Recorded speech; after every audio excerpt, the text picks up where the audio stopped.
Hello, hello, hello, hello, people. Welcome to Weekly Roundup with Sarah Nabz. Mwabadamloza siri wona Wendy nyo. Hey, share this video today. Share. We have a lot to talk about. How is my people been? We have different people who are going to understand different people. We are all different in this world. Everybody has their own purpose. We all have our own calling. We all have something that God has brought us on this earth to do. Mine is to bring a smile to your face, is to build you, is to come and bring you the truth and tell you my testimony so that you can understand where Sarah always comes from, but so I can understand where you guys are coming from. But listen, that's not important today. Today is all about the weekly roundup. What has been happening? What has been going on? How have you been? How are things going on with you? How has your week been? Njagala mumpelezeyo ku message umanye ndudo balabako. Listen, we are not going backwards, Namata Jane. We are moving forwards. We don't talk about what's happened in the past. We are talking about what's happening now and going forward. And as you know, UNN has been coming here, has been speaking truth, and the truth is prevailing. You can truly not tell me that the truth is not prevailing as we speak. Every day, more and more things are being exposed. Every day, people are being inspired by UNN. People are actually doing some work. People are showing some kind of accountability these days. Kwegamba, temulowoza auntie, the way we might be coming with a different approach. But I'm telling you now, the kind of approach that UNN comes with, it's slow, it's cutthroat, but it is real. And it brings change in the long run. Because we are dealing with people from the inside out. We are dealing with things from the ground up. We are dealing with things from the foundation of Uganda. We cannot expect to remove one dictator and then try and get another one. No. We're not going to do that. That's not where we're going. But listen, we have so much to talk about today, and I have to go so quickly today. So today I'm going to be rushing. Sarah's English, but please bear with me this evening. I've actually missed coming on live this week. I've just been really, really busy. Ladies, we are preparing something for you ladies. We're working behind closed doors with my UNN ladies. We're going to be coming here every Saturdays. We're going to be bringing you a powerful show where we have guests, where we talk about the current affairs, where we bring you well-being techniques, where we have therapy and we can cry together, we can laugh together, we can smile together, we can build each other up. Women, we should build up, not tear down. That is what UNN women are all about. That is who Sarah Nabz is all about. I have a past, but I build up. You can fall, but you can rise up. So stay positive wherever you are. Watch us every Saturdays. We are here. We will be here on Chimbugwe Live, 2 p.m. Okay. My introduction's done for the day. Let us start the news for this week. Oh my God. Listen, this week has been crazy. For all of you who do not speak Luganda or who don't understand Luganda, this show is for you. So please share the video. Let the world know that we can give you the truth, nothing but the truth, all the truth here on Chimbugwe Live in English.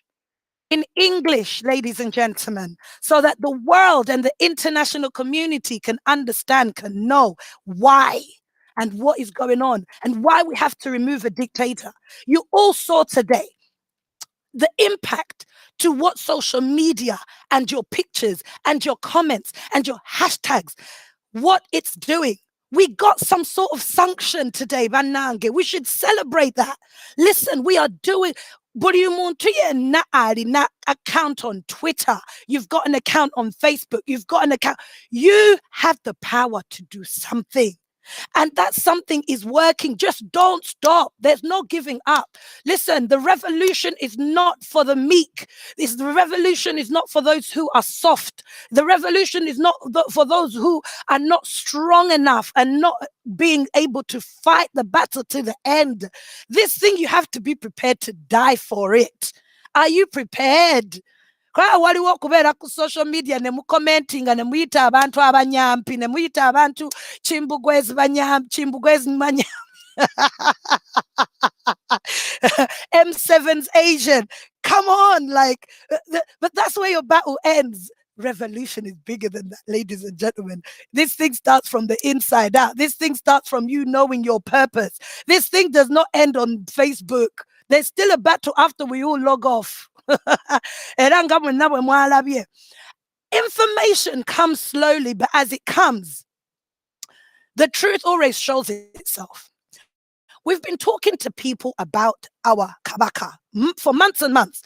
Kabaka Kolachi, what is going on with the king? What is going on with the king? Those of you who are not Ugandan, if you wasn't aware, those of you who are who are not from sorry, who are from Uganda, who are not from Uganda. Sorry, someone has just came into my office, so you're gonna have to just bear with me, ladies and gentlemen.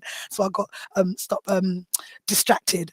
I was just saying that for those of you who are not from Uganda, our king is a very big thing in the Buganda culture, and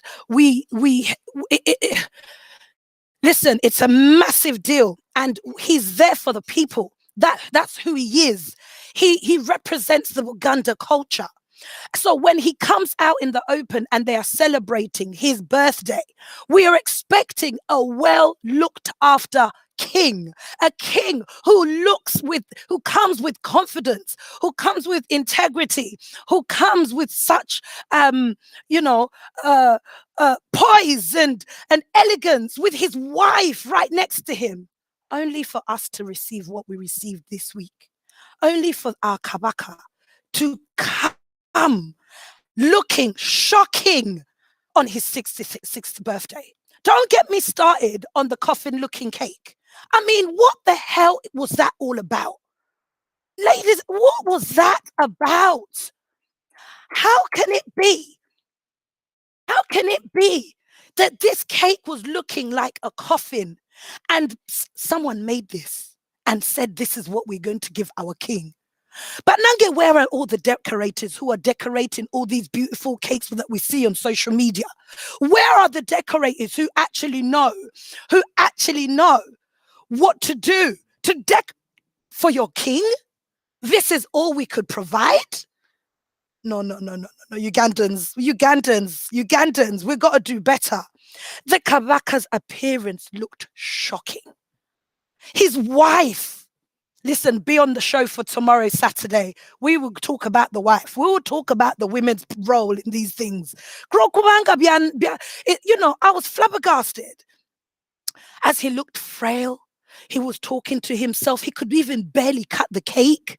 He looked ill. He was in a horrible state. Truly, these confirms that they have been around, that something has been going on with our king. He truly needs treatment. Bandangabana Uganda, can we please help the king of Buganda get some help? Can we get him some treatment? Can somebody just fly him out to Kenya? Where does he need to go? India? Is it Kenya? What does our Buganda king need? Because I just don't understand how our king could look the way he did, and the whole the people who are around him, the marketing team, or the publicity, the public department who deals with his visitations and who deal with these kind of things. Where are you? What were you thinking? Why couldn't his wife say something? This was beyond me. Katikiro tukwega eri de. We are begging you. I don't even know how they say particular in English. Is it prime minister? And somebody tell me, what is this? You had the audacity to tell us that it's allergies? The allergies as what making the king look the way he looked? The man was breathing like he didn't have no breath. His skin is pale. He's no, no, no, no, no, no, no, no, no, no, no, no. Come on, guys, miss us with all the BS. Come on, this is not right. This is not right. The Kabaka needs treatment, and he needs treatment today. I hope someone's helping him. Apparently, money's being exchanged, money's going all over the place. So let me hope someone is helping this man. Let me hope somebody is actually going to wake up the state to where Gaili government, please, we are asking you, the least you can do. Otherwise, thank you for warning us that our Kabaka is on his way to his coffin. Thank you. Moving along. It was mad. It was crazy. Just crazy. Well, as we all saw this week, my top number 2 story this week was our beautiful UNN women. Well done, women. I would like to give you a well done clap. We thank you for all the work that you tried to do yesterday, despite all of the the the blockages that you were getting. The women this week took to the streets in a peaceful protest against the continued illegal detention of our people and intimidated abductions of citizens. At UNN, we called on NUP women, elected women leaders, to lead the protest from their constitutes. Till today, we are still waiting for those women to get in touch with UNN ladies, myself and a group of other ladies. But they managed to go out. They managed to, the group, the 10, I think there were like 10 of them. How many were they? What I wanted to know, were they actually women leaders? Was it a problem to gather other women to come together to actually be able to walk with them? Did they really think this strategy through? Because if you're walking from Kamorcha,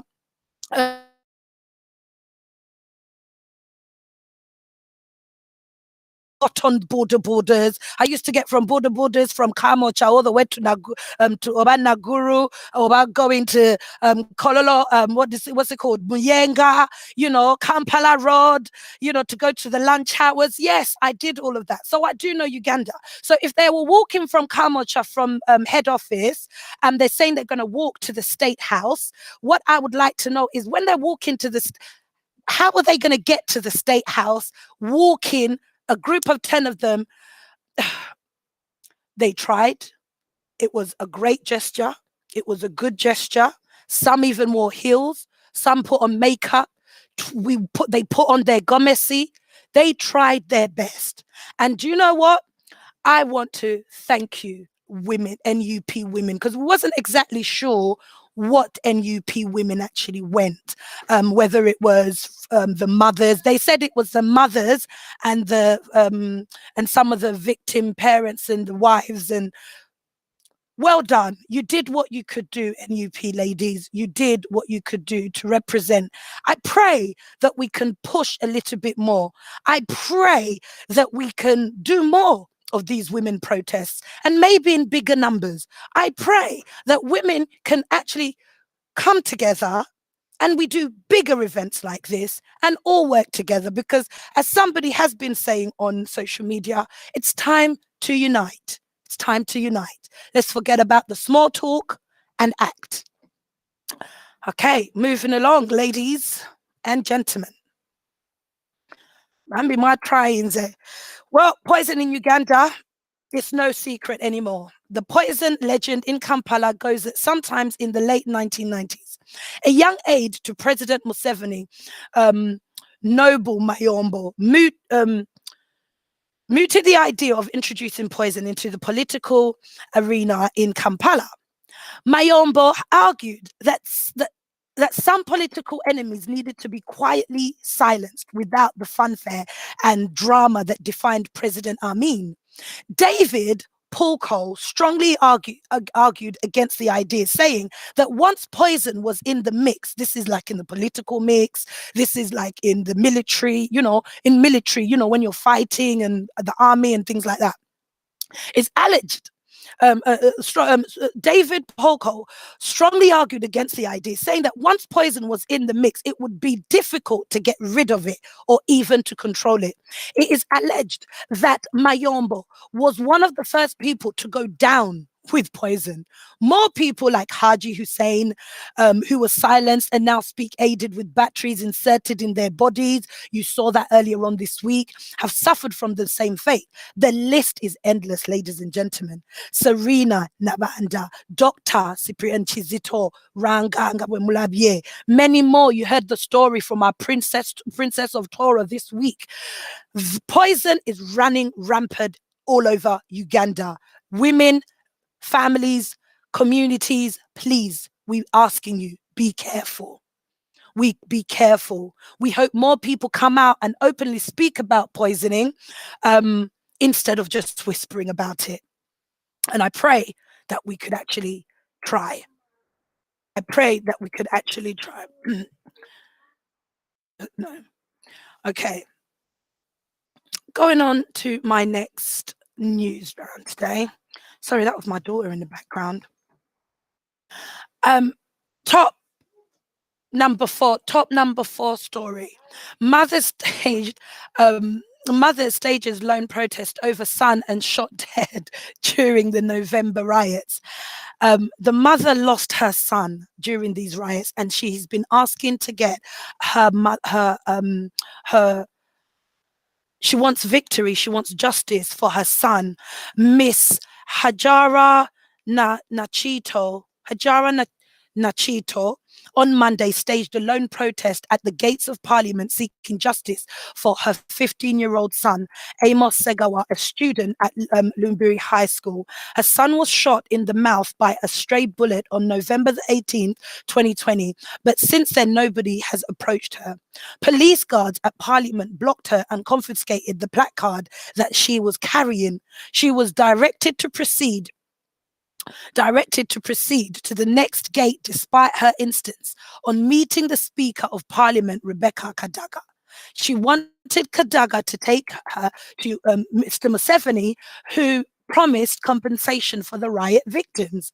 It should be remembered that on November the 30th, Museveni said the government would compensate families of those killed during the city protest. He said the people who died today, no compensation to victims have been provided.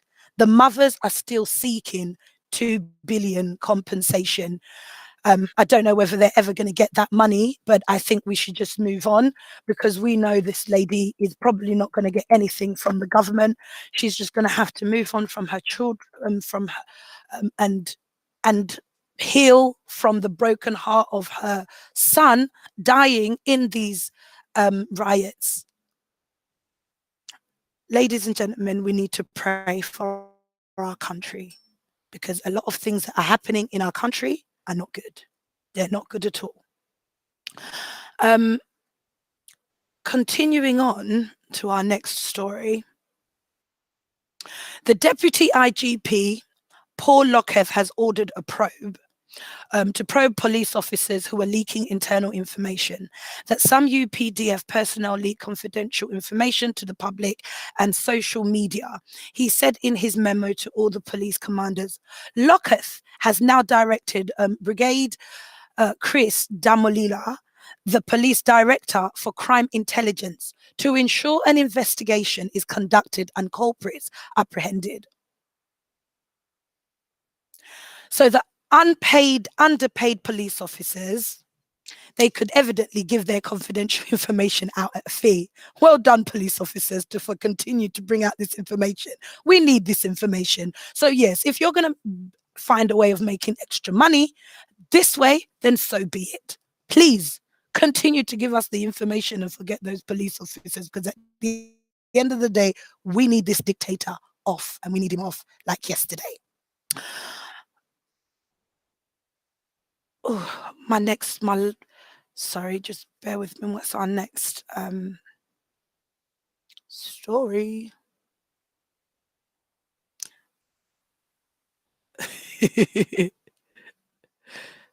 Right, yes. Can we do that story? Oh, sorry, ladies and gentlemen, we've just got a bit of confusion. Right, let's start from there. Thank you. Segirinya, Segirinya, Sebo Segirinya. Well done. Let's give him a well done because Mr. Segrinya, aka Mr. Update, he appeared in court again this week from Chitalia government prison with a cannula on his left hand side and looked frail. That's number one. But he told the court that he has an election petition filed against him, which he needs to attend to. He was represented by his lawyers, led by Medard Luega Sengona. Segrinya asked the court, presided over by Buganda Road Grade 1 Magistrate Gladys Kamasanyu, to be released on bail on grounds that the charge against him is bailable and that he's ready to report to court whenever needed. Buganda Road Grade 1 Magistrates Gladys Kamasunyu, Kamasanyu granted Segrinya bail and was adjourned the case to May 12th. Well done, Mr. Update. Well done. But 3 million? Ooh. Naye muzirina, so I'm sure that will be okay. Can we go to our top five? The mother who was sued in Zambia hospital over professional negligence. Through her lawyers, Rose Namara filed a suit before the Civil Division of the High Court in Kampala. Namara contends that she was admitted to Nsambi Hospital on April the 12th, 2018 with labor pains, and the doctor advised her to undergo a cesarean section for the delivery of her baby girl. Namara alleges that she overheard the surgeon say that they had injured the baby during the operation. She further alleged that she complained to the doctors about pain in her lower abdomen after the surgery, which doctors ignored. Fluid was found in her tummy a week after discharge, and doctors couldn't explain cause. Court documents show that Zambia Hospital recommended the second surgery from Namara to rectify the situation, but they were not doctors to perform surgery despite the pain that she was going through. She was taken to another health center and spent 2 months in hospital without any relief in her initial problem. Still, the problem was not solved today. She is now seeking 400 million shillings in damages as she continues to live in pain and unable to have more children. Rose Namara contends that she has spent over 150 million in treatment, and foreign object was left inside her tummy following a C-section at the hospital. We hope court rules in favor of Namara, and this serves as an example to others in hospital. People, please be careful in the hospitals, because the things that are going on in the hospitals these days are not a force to be reckoned with. The government does not care about you. The people who are being paid, the doctors, they're underpaid. Nobody cares except for if you've got money. So please, you've got to have extra diligence. I don't know if this woman's going to get her money, but I pray that this woman gets her money. Ladies and gentlemen, that is my weekly roundup for this week. That is my official weekly roundup. My top story this week was the Kamaka. I'm asking you, can we please pray for our king? He is the king of Buganda. International community, we have a king, and he is, and you, especially the United Kingdom, is very aware of the kingdom and the monarchy and how our king should be treated, how we treat the queen, how those in diaspora know the respect that we give the monarchy. I'm asking Ugandans all over the world, all over the globe, let's help our king. Let's help our Kabaka. Thank you so much. Thank you. Listen, we're going to be coming here. We're not going nowhere. UNN is here to stay. Get used to it. We continue to bring you the truth and nothing but the truth. I'll be back here tomorrow, 1:30, with my UNN ladies. Listen, we're going to pray. We want to talk about testimonies. We want you to come. We want you to also have therapy. You know, what we are going through is such a mind-blowing thing. The ladies and I, we've been talking about Omuntu Wamunda. Banange, everything that Uganda's going through, we have to start afresh. So we have to heal ourselves. The truth has to come out. The truth, we get healing, we get delivered, then we live right, then we do the right thing. So we cannot go backwards but go forwards, ladies and gentlemen. So let me see you tomorrow here. Thank you so much. Don't forget, coming up after me right now is High Profile Murder Cases Season 1 with Seguja. Seguja is continuing on the rise of Seguja. Please, we're starting right now. So you're going to have 5 minutes. Go get yourself a drink, a cup of tea, whatever you want this Friday evening. And I wish you all a very good weekend. And I shall see you next week. And some of you, I shall see you tomorrow. Thank you. Love you. Thank you for watching Sarah Nabz on the weekly roundup here on UNN. Have a good night.